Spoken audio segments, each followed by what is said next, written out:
Good morning all of you.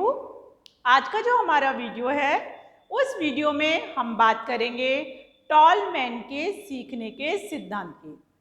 जब हम tall man को पढ़ेंगे तो टॉलमैन के सिद्धांत को किन किन नामों से बुलाया जाता है, सबसे पहले हम उसके बारे में बात करेंगे। देखिए, जब भी हम टॉलमैन के सिद्धांत की बात करेंगे तो उसके कथन की भी बात करेंगे कि कौन सा आधार है जिस पर चलकर टॉलमैन का सिद्धांत आगे प्रतिक्रियाएं बताता है। टॉलमैन के सिद्धांत की व्याख्या पढ़ेंगे, सीखने के नियम पढ़ेंगे और साथ में ही पढ़ेंगे कि इसका शिक्षा के क्षेत्र में उपयोग कैसे हो सकता है।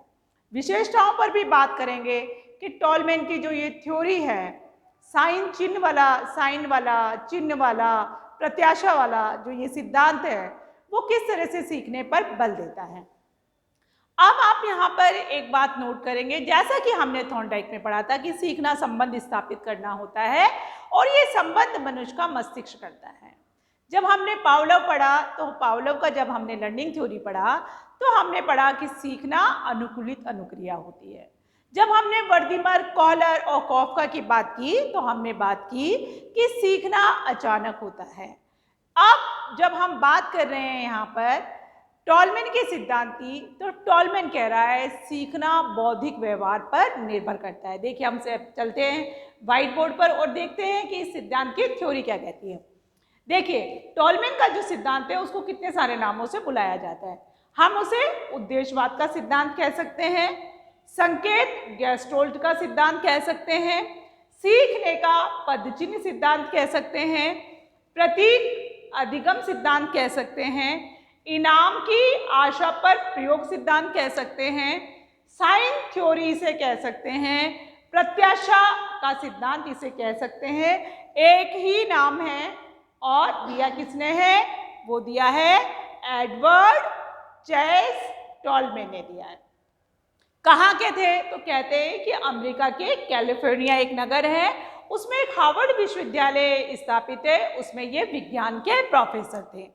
अब चलते हैं, ये जो सिद्धांत है उद्देश्यवाद का सिद्धांत उन्होंने कब स्थापित किया? तो 1942 में उन्होंने इस सिद्धांत का प्रतिपादन किया। अच्छा, कौन सी थीम है, कौन सा आधार है जिसपे ये पूरा का पूरा लर्निंग थ्योरी बेस्ड है? देखिए, वो ये है कि सीखने के लिए प्रतिक्रियाएं करना बिल्कुल भी आवश्यक नहीं है। क्या जरूरी है उसके लिए? बौद्धिक व्यवहार जरूरी है। देखो, यहाँ लिखा है सीखने के लिए प्रतिक्रियाएं आवश्यक नहीं है बल्कि बौद्धिक व्यवहार आवश्यक है। क्या कहते हैं और क्या कहता है ये सिद्धांत? तो ये कहता है ये सिद्धांत सीखने के प्रतीक पदचिन्ह होते हैं, संकेतों पर विशेष जोर देता है। कैसे? एक एग्जाम्पल के माध्यम से हम समझने का प्रयास करते हैं। जब हम कहीं भी रास्ता ढूंढ रहे होते हैं, आ रहे और जा रहे होते हैं, तो आप देखेंगे कुछ साइन लगे होते हैं, कुछ एरो होते हैं। उन एरो के माध्यम से हम क्या कर लेते हैं? अपने गंतव्य तक, अपने लक्ष्य तक पहुंच जाते हैं। वो साइन थ्योरी है। फिर देखेंगे ये जो प्रतीक होते हैं, साइन जो होते हैं, हमेशा व्यक्ति को लक्ष्य प्राप्त करने के लिए सहायता प्रदान करते हैं। फिर देखेगा, हमेशा उन्होंने बोला, टॉलमैन अपने सिद्धांत में ये मानते थे, उन्होंने ये बताने का प्रयास किया है कि इनाम का प्रयोग हमेशा अपने बनाए हुए उद्देश्यों की प्राप्ति के लिए करना चाहिए। देखिए, और टॉलमैन की थ्योरी की विशेषताएं क्या हैं? तो सबसे पहले इसने कहा है कि ये जो सिद्धांत है वो हमेशा व्यवहारवाद को अपना आधार मानकर चला है या व्यवहारवाद को अपना आधार मानता है। कैसे मानता है? देखिए, उसने कहा व्यक्ति के क्या होते हैं, व्यवहार क्या किस किस पर डिपेंड करता है? उन्होंने कहा जरूरत पर डिपेंड करता है। एक जरूरत प्रणाली होती है, एक नीड सिस्टम होता है, एक रिक्वायरमेंट प्रोसेस होता है। तो उन्होंने कहा जरूरत प्रणाली पर। व्यक्ति के अपने फेथ होते हैं, अपना ट्रस्ट होता है, अपनी वैल्यूज होती है उन पर।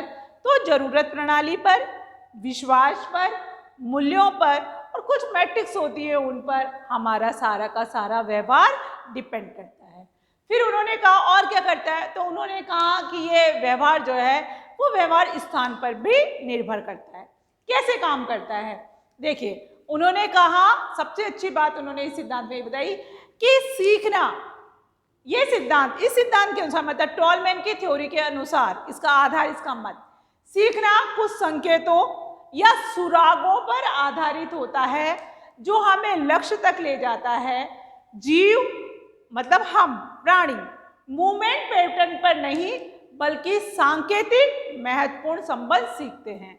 इसका मतलब वो आवृत्ति को नहीं मानता है और मानता है कि व्यवहार करने के लिए, अपने लक्ष्य को प्राप्त करने के लिए ज़्यादा से ज़्यादा प्रतिक्रिया करना बिल्कुल जरूरी नहीं है, कुछ चयनात्मक प्रतिक्रियाएं करना जरूरी है। आवृत्ति को नहीं मानता, अभ्यास को महत्व नहीं देता, प्रतीक को मानता है, साइन थ्योरी को मानता है और किस गिनी चुनी, जिसको हमने चयनित कहा है, चुनी हुई प्रतिक्रियाओं को के माध्यम से लक्ष्य को प्राप्त करवाने पर बल देता है।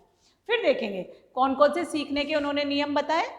सीखने के नियम जब हमने थॉर्नडाइक में पढ़े थे, मुख्य और गौण नियम, ऐसे ही टॉलमैन ने सीखने के नियम बताए। सबसे पहला क्या बताया? क्षमता का नियम। टॉलमैन अपने सिद्धांत में, इस नियम में ये बताते हैं कि प्रत्येक व्यक्ति की शारीरिक क्षमता, मानसिक क्षमता, रुचि, अभियोग्यता, अभिधारणा, एकाग्रता, आप ये देखेंगे अपना अलग होता है, सबका अपने पास अपना विशेष होता है। उसी के आधार पर, उन्हीं सब तत्वों के आधार पर व्यक्ति सीखता है, मतलब क्षमताओं के आधार पर व्यक्ति सीखता है। उत्तेजना का नियम। अब उत्तेजना के नियम पे टॉलमैन ने ये बताया कि प्रत्येक व्यक्ति जो व्यवहार करता है वो सामने जो स्टिमुलस होता है उसको आधार में, वो व्यक्ति उस स्टिमुलस से कितना प्रेरित हो रहा है, उसके लिए वो कितना आवश्यक है। उत्तेजनाएं भी व्यक्ति को काम कराने के लिए विवश कर देती है, बाध्य कर देती है, प्रेरित कर देती हैं। तो वो कितना उत्तेजित होता है, वो कितना तत्पर होता है, उसको सीखने में कितनी रुचि है, कितना उत्साह है, कितना मोटिवेट वो हो रहा है, ये भी इस बात पर निर्भर करता है। फिर उन्होंने एक दिया विधि का नियम। टॉलमैन इस सिद्धांत में, इस नियम में ये बताते हैं कि एक तरीका, एक पाथ, एक रो भी व्यक्ति को सीखने के लिए प्रेरित करती है। कैसे कर रहे हैं? कोई बच्चा है, सुबह पढ़ लिया, शाम को पढ़ लिया, रात को पढ़ लिया, नहीं, एक ने एक टाइम टेबल बनाया, उस टाइम टेबल को फॉलो करा कि नहीं मुझे अभी 4 से 5 में ही पढ़ना है, 6 से 7 में ही पढ़ना है। एक विधि है, एक तरीका है, एक युक्ति है जो भी व्यक्ति को सीखने में सहायक करती है। फिर देखो, उत्तेजनाएं हमेशा व्यवहार से जुड़ी रहती हैं और उसी के आधार पर व्यक्ति सीखता है। फिर देखें टॉलमैन की जो थ्योरी है वो एक और बात क्या बताती है। टॉलमैन जो है, एडवर्ड चेस टॉलमैन, इस सिद्धांत में ये बताते हैं, इन्होंने क्या किया है इस सिद्धांत में, जो उत्तेजना प्रतिक्रिया सिद्धांत थे, अर्थात जो व्यवहारवादी सिद्धांत थे, उन व्यवहारवादी सिद्धांतों को उन्होंने संज्ञानात्मक, जो हम कॉग्निटिव थ्योरी पढ़ते हैं, उन पर जोड़ दिया। या ऐसा करेंगे कि हाँ, आप ऐसा मान लीजिए प्लस का सिंबल लगा दीजिए, दोनों को जोड़ दिया उन्होंने, दोनों पर ही जोड़ दिया है और जोड़ भी दिया है और इसी के आधार पर व्यक्ति सीखता है। इस बात को उन्होंने अपनी साइन थ्योरी के माध्यम से स्पष्ट भी किया है। फिर देखेंगे और क्या बताता है ये, मतलब दोनों के फायदे जब आप इस सिद्धांत को पढ़ेंगे, जब हमें समझ में आया कि वातावरण में व्यक्ति व्यवहार करता है, हर एक व्यक्ति की एक जीवन प्रणाली होती है, एक नीड सिस्टम होता है, उसके अकॉर्डिंग सीखता है। उत्तेजनाएं व्यक्ति को कब तक प्रभावित करती हैं, कितना प्रभावित करती हैं, व्यक्ति के अंदर कितनी क्षमता है, वो अपनी क्षमताओं का भरपूर उपयोग कितना कर सकता है, उन क्षमताओं के द्वारा सीखता है। तो यहाँ पर इन्होंने एक बात कही है कि व्यवहार, जो भी हम व्यवहार करते हैं वो हमेशा हम क्या करते हैं, जो पर्यावरणीय कारक होते हैं ना, हम उनका उपयोग करते हैं। हमेशा व्यक्ति जब भी व्यवहार करता है, जो भी हमारे एनवायरनमेंट में, हमारे आसपास के वातावरण में जो भी फैक्टर्स होते हैं, जो भी हमारे सहायक कारक होते हैं, हम उनका उपयोग करते हैं अपने व्यवहार को अच्छा बनाने में या सिर्फ व्यवहार को करने के लिए।